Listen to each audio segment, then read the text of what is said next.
दुश्मन से चौका न रहना या किसी भी राष्ट्र या अगर छोटे आयाम पर बात करें तो इंसान के लिए जरूरी होता है।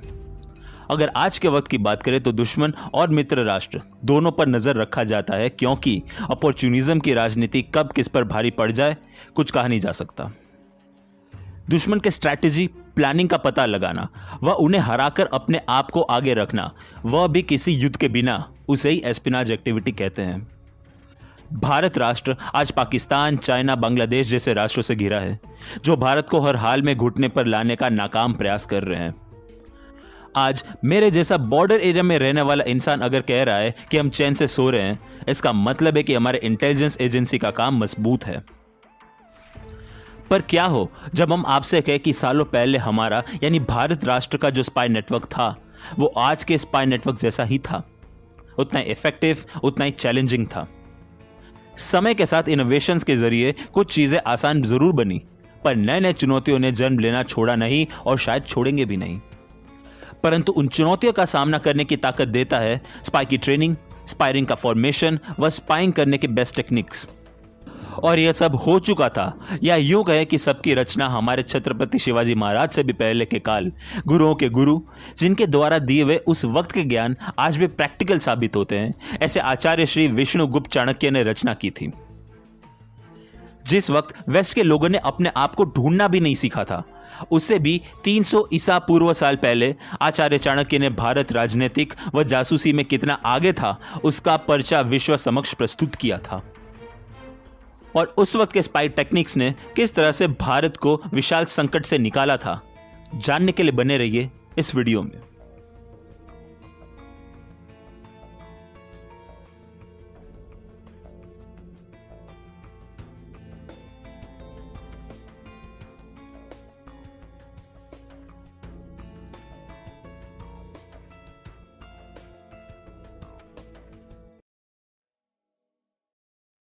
एक समय भारत की सीमाएं अफगानिस्तान तक फैली थी। आज तक अखंड भारत की चर्चा होती है, परंतु बहुत ही कम लोगों को पता है कि आचार्य चाणक्य का अखंड भारत के सपने को साकार करने का श्रेय कुछ हद तक एक चालाक जासूस को जाता है। वह चालाक जासूस का नाम जीवसिद्धि था। यह बात तब की है जब आचार्य चाणक्य ने राजा चंद्रगुप्त के गुरु बन उन्हें शिक्षा दी। महाराज चंद्रगुप्त जब सिर्फ चंद्रगुप्त थे, तब उनके राजा यानी मगध के राजा थे धनानंद। धनानंद अति क्रूर और सिर्फ औरत व अन्य भोग विलास में चूर एक सन की राजा था। यह वो वक्त भी था जब यूनानी राजा अलेक्जेंडर द ग्रेट एक के बाद एक राज्य जीतते जीतते भारत की तरफ प्रयाण कर रहे थे। आचार्य चाणक्य यह भली भांति जानते थे कि अगर अलेक्जेंडर द ग्रेट को न रोका गया तो वे भारत को तबाह करने में कोई कसर न छोड़ेंगे। आचार्य ने इसकी पूर्व तैयारी में एड़ी चोटी का जोर लगाना शुरू कर दिया। उन्होंने पाया कि भारत उस वक्त 16 महाजनपदों में बटा हुआ था। उन्हें यह पता था कि अगर इन 16 महाजनपदों को जोड़ा न गया तो भारत की हार निश्चित है, क्योंकि धनानंद का मगध राज्य न केवल ताकतवर था बल्कि भारत जोड़ने में सक्षम भी था। भारत जोड़ने के लिए वे धनानंद के पास पहुंचे। नशे व भोग विलास में लिप्त धनानंद ने न केवल आचार्य के प्रस्ताव को ठुकराया बल्कि उनका भारी अपमान कर उन्हें उनकी औकात में रहने तक को कह डाला। खैर, इसके बाद जो हुआ वह इतिहास था।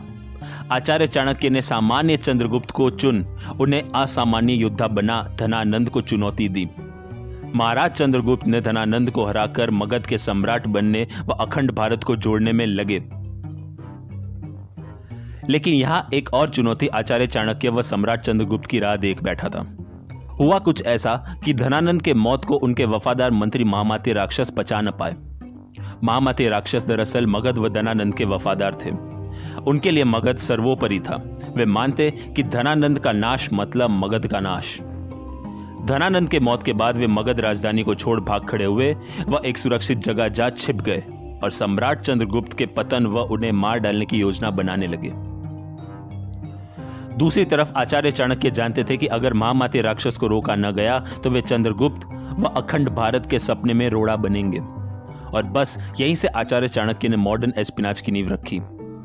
वे जानते थे कि महामाती राक्षस मगध राज्य को अपने प्राणों से भी प्रिय मानते हैं। वे एक बहुत कुशल मंत्री थे और उनका सम्राट चंद्रगुप्त के साथ होना बहुत जरूरी था। आचार्य चाहते थे कि वे महामाती राक्षस को यह भरोसा दिला सके कि सम्राट चंद्रगुप्त न सिर्फ मगध का हित चाहते थे बल्कि समग्र भारत का भी हित चाहते थे। आचार्य यह भी पता लगाना चाहते थे कि महामाती राक्षस सम्राट चंद्रगुप्त को कैसे क्षति पहुंचा सकता है।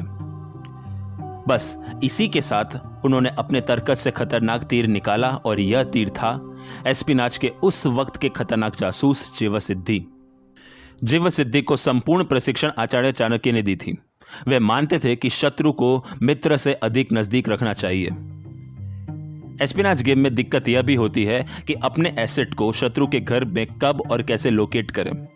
तो चाणक्य ने अपने स्पाई नेटवर्क को बड़े सीक्रेटली मगध के कोनों कोनों में फैला रखा था। उनके स्पाई अलग अलग अप्रोच रखते थे, जैसे कोई कुम्हार था, कोई व्यापारी, कोई शिल्पी, कोई रसोईया, कोई सपेरा तो कोई रक्षक। यहां तक आचार्य चाणक्य ने वेश्याओं को भी स्पाई का काम सौंपा था। इन सभी में से सबसे सुरक्षित आउटफिट था साधु का। जी हां, साधु संत महात्मा या सन्यासी पर कोई भी जल्दी शक न करता। बस आचार्य चाणक्य ने जीवसिद्धि को साधु महात्मा के वेश को धारण करवा महामात्य राक्षस की जासूसी का काम सौंपा। महामात्य राक्षस की जासूसी करना तनिक भी आसान न था। वे किसी भी क्षेत्र में आचार्य चाणक्य से कम न थे और यह बात स्वयं आचार्य चाणक्य जानते थे। इसलिए उन्होंने अपने सबसे विश्वासु, चालाक, गंभीर परंतु किसी भी अवतार में अपने आप को ढालने वाले शातिर स्पाई जीवसिद्धि को चुना। आचार्य चाणक्य का संदेश पाते जीवसिद्धि अपने कार्य की पूर्ति करने निकल पड़े। जीवसिद्धि जानते थे कि महामात्य तक पहुंचना इतना आसान नहीं। इसलिए सबसे पहले अपने स्पाई रिंग के मदद से उन्होंने यह अफवाह फैलाई कि मगध में बाहर राज्य से एक नामी ज्ञानी ज्योतिष मगध की यात्रा पर है। फिर क्या, जीवसिद्धि के स्पाई रिंग में तमाम स्पाइज ने यह अफवाह फैला दी। धीरे धीरे यह बात महामात्य के कानों तक पहुंची। महामात्य राक्षस ज्ञान विज्ञान के जानकार थे, वह उन्हें ऐसे महानुभावों से मिलना पसंद था। महामात्य ने तुरंत अपने विश्वासु 2 व्यक्तियों को चुपचाप उस महानुभाव को अपने छिपे जगह तक लाने का काम सौंपा। बस यही चाहिए था जीवसिद्धि को और वे तुरंत महामात्य के गुप्त जगह पर पहुंचे। महामात्य दूसरी तरफ बड़े चालाक थे। उन्होंने जीवसिद्धि को परखना चाहा। उन्होंने जीवसिद्धि को तुरंत कहा कि कुछ मेरे बारे में ऐसा बताए जो सिर्फ वे जानते या बहुत कम लोग जानते हैं।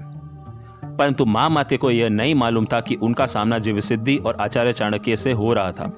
जीवसिद्धि पूरी तैयारी के साथ आए थे। वे तुरंत आचार्य चाणक्य द्वारा बताए गए राज को उगलने वाले थे। जीवसिद्धि आंख बंद कर कुछ मंत्र पढ़ने का नाटक करते हैं और फिर बोल उठते हैं। उन्होंने कहा, नंद महल के 7वें बंद कमरे में एक रहस्य छिपा है। उस रहस्य के अनुसार वहां एक ब्राह्मण की हत्या हुई थी। महामात्य राक्षस एकाएक सकपका गए।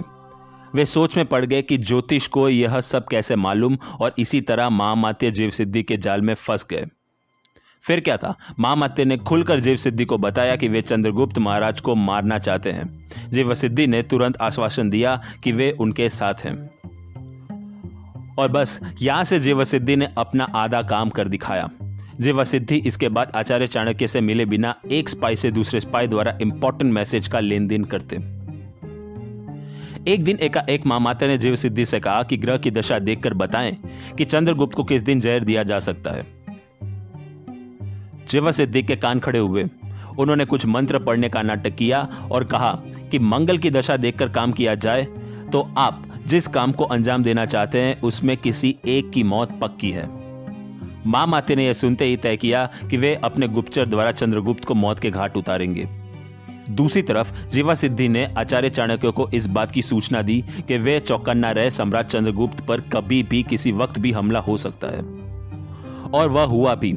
महामात्य के गुप्तचर सन्यासी का वेश धारण कर सम्राट चंद्रगुप्त को आशीर्वाद के रूप में प्रसाद देने पहुंचे।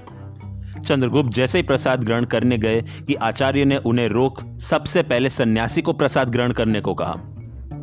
फिर उसके बाद जो होना था वो हुआ। गुप्तचर का मरना तय ही था, तो बस प्रसाद ग्रहण कर उसने उस जहर से खुद को मौत के हवाले कर दिया। तो कुछ इस तरह जीवसिद्धि ने महामात्य के पहले प्रहार को विफल किया। परंतु महामात्य यहां चुप बैठने वाले न थे। उन्होंने अगले हमले की तैयारी शुरू कर दी। इन सबके बीच पर्वतीय प्रदेश के राजा प्रवर्तक आचार्य चाणक्य के अखंड भारत के सपने के बीच आ रहे थे। उसका कारण था कि राजा प्रवर्तक सम्राट चंद्रगुप्त से संधि करने को तैयार थे, इस शर्त पर कि उन्हें महाराज का आधा राज्य मिलेगा। आचार्य यह होने नहीं देना चाहते थे।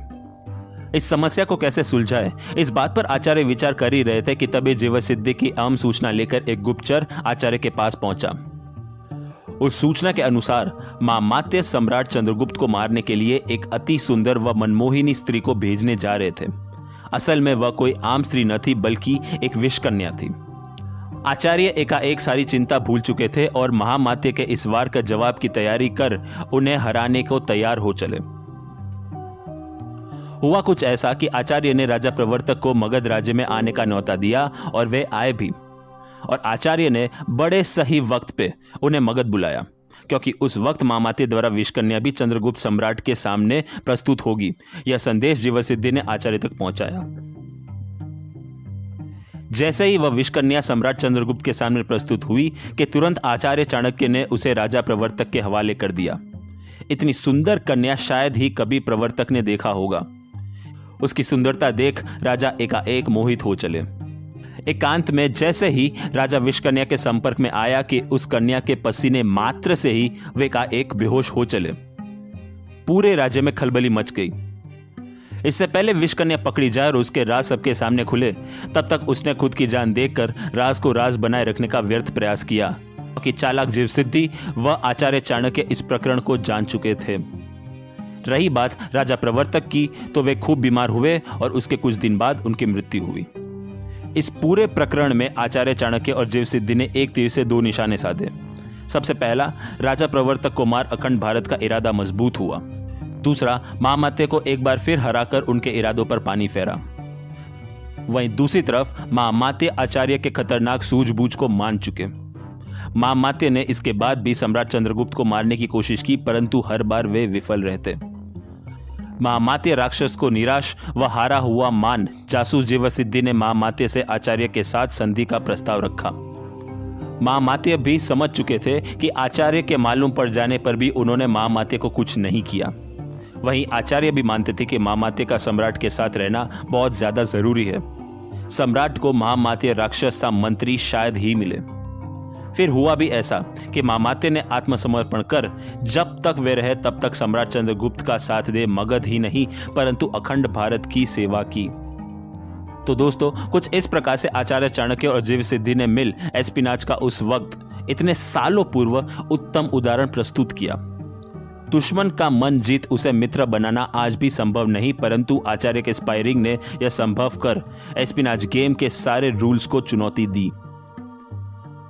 यह था हमारा भारत उस वक्त। हमारे छत्रपति शिवाजी महाराज ने एस्पिनाच गेम में कई नए मेथड्स बनाए। उन मेथड्स का उन्होंने किस प्रकार उपयोग किया, इस पर भी हम वीडियो बना सकते हैं। हमारे छत्रपति के असाधारण स्पायरिंग के बारे में अगर आप जानना चाहते हैं तो हमें कमेंट बॉक्स में कमेंट कर अवश्य बताइएगा। मिलते हैं आपसे अगले वीडियो में सत्य, साहस एवं ज्ञान की शोध में। तब तक के लिए जय हिंद, वंदे मातरम।